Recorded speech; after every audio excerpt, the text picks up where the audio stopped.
About 5 years ago, my now estranged daughter, ED, cheated on her boyfriend, Brad, and got together with a guy, Ken. He quickly started isolating her from family and my husband and I from her kids. Brad had moved back to his home state devastated after the breakup.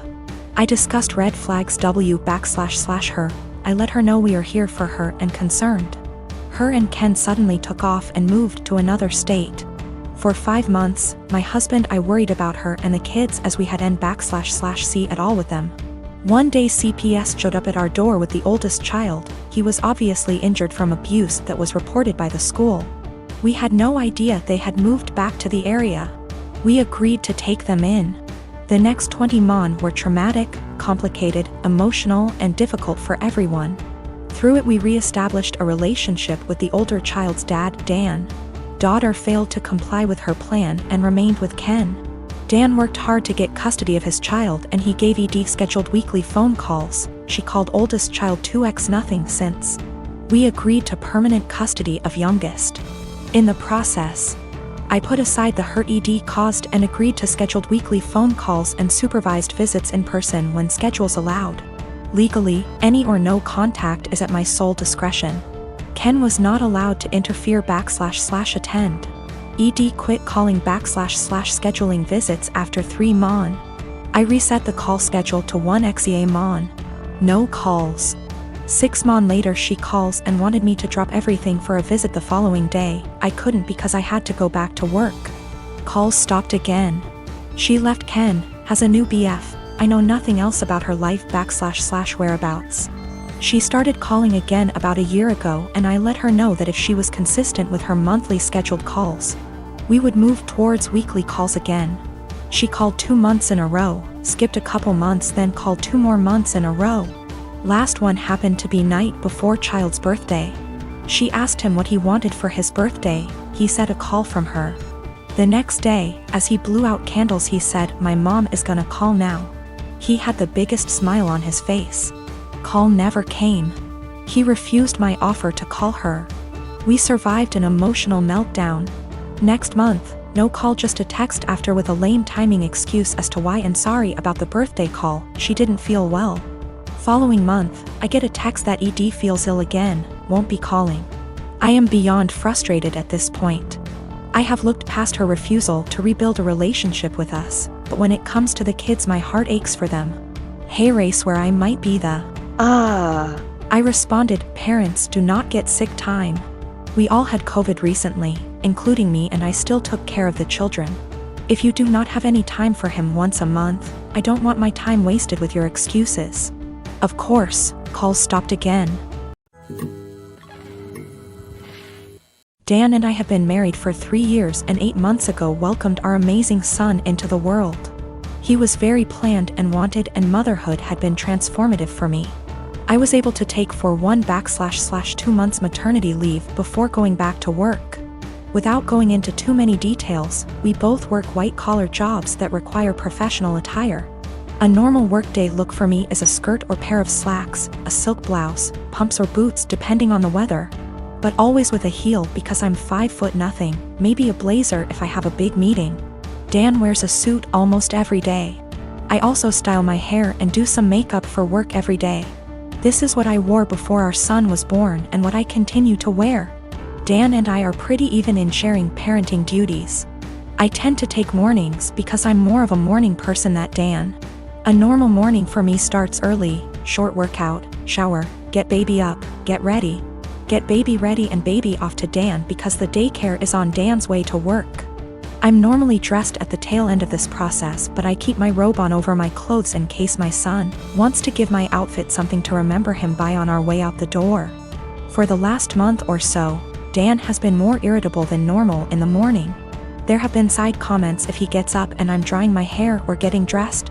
Basically, if I'm not 100% focused on my son in the AM. Our son is happy playing and supervised, so I just chalked it up to morning moodiness, but it's been getting worse. Last night, I brought it up in what I thought was a neutral, non-confrontational way. Basically his answer was this: his mom was 100% a mom after her kids were born. She gained a fair amount of weight after she had kids and never tried to lose it. She wore sweatpants every day and works a job where she wears a uniform, so if she wasn't in her work uniform she was in sweats and a t-shirt. She never did her hair or makeup. Her entire identity was being a mom, and she shared with me how hard it was to watch her kids start their own lives. Dan thinks I don't care about our son as much as he does since I worked on losing the baby weight and still put effort into my appearance. I feel like keeping this part of my identity actually helps me be a better mother. I love my son, but I'm still me and I still have the things I like to do. Dressing well my identity actually helps me be a better mother. I love my son, but I'm still me and I still have the things I like to do. Dressing well, blowing out my hair and doing my makeup are therapeutic to me. Now that being said, my son is my life, and if I knew that not doing those things but guarantee him a happy, healthy life, I would stop immediately. I told Dan that my son and I have our morning routine and he gets lots of time and attention before I go to the office. Dan said he wasn't looking to fight, but he just wanted me to think about my priorities and my time management. I am 19 years old and my parents are in their 50s. For as long as I can remember, I have been allergic to several things: dairy, wheat /flour / gluten, legumes. Since I was a young child, my parents have completely kept all of them out of our house. While other kids ate breakfast cereals, I ate fish and assorted pickled vegetables for breakfast. While other kids had Lunchables, I had grilled chicken or fish with, again, assorted vegetables, usually sweet potatoes. While other kids ate birthday cake at the birthday party, I had an apple. I never questioned this until a couple of months ago. I was at my aunt's house for my birthday party, and she made brownies for everyone. For me, she took great steps to make them with almond flour and avoided all of my allergies. I started eating them and thought little of it until my aunt suddenly looked at me and, in a panicked way, asked which plate I took the brownies from. I pointed from the one where I got my brownies, and she immediately stood up and told me we had to get my EpiPen. She raced to ask my mother for it, and I sat there scared out of my mind because I had never mistakenly eaten flour before. I noticed my mother had calmed her down, and then she said that we don't have to worry because she had switched the plates of brownies. And after all, I had eaten the ones made with almond flour. I found this incredibly odd because, really, why would she swap the plates? That doesn't even make sense. But for the time being I let the issue rest. It didn't sit well with me for about a week, and I finally went to get an allergy test. The doctor started with a skin prick test, and lo and behold, I didn't react to any of the above substances. Then he ordered a blood test, and when the results came in, they said that I had absolutely no intolerance to any of the foods I'm supposed to be allergic to. I was furious and called my mother. She eventually admitted that she lied to me because she wanted me to be on a Paleolithic diet and wanted me to be able to avoid all temptations. She raised me with a lie about her own health, but she keeps insisting that I try to see it from her perspective. She spams my phone with messages about how healthy I am, that I never had acne, that I have been in great shape my whole life, that I have strong teeth and bones, and even that I got onto a D1 college tennis team. She has started calling me ungrateful for her intervention and insisting that I really should be glad I never got carb addicted. I don't know what to think. I carried around an EpiPen for all those years, one that I suspect may be fake, seeing as my mother never got me to replace it. And I don't even know anymore.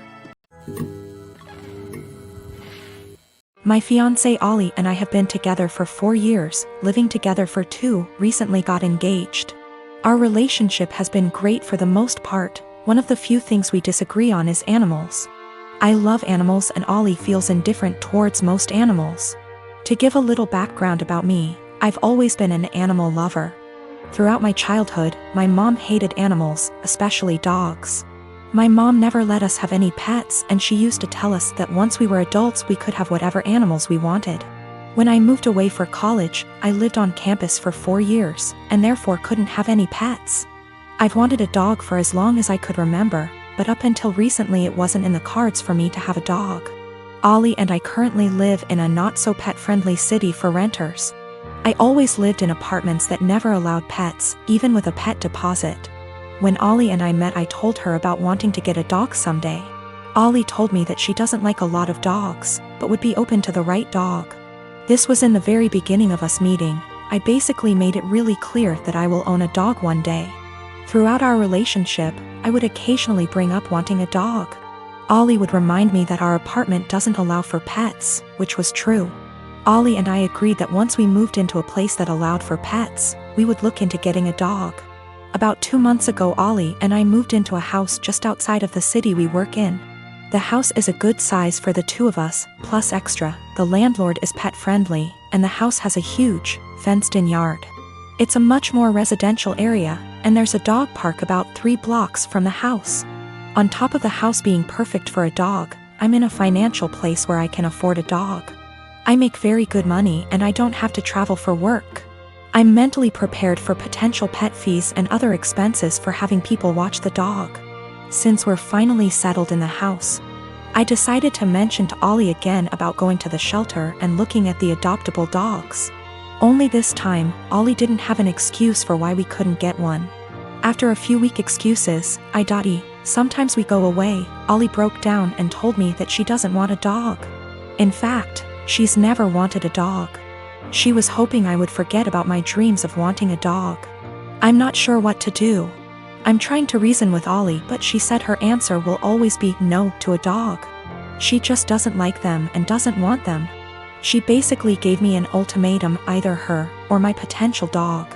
I'm feeling shitty about this, because I always made it clear to her that I was going to want a dog someday. I feel like she was banking on something unrealistic, and now she's putting me in a lousy spot.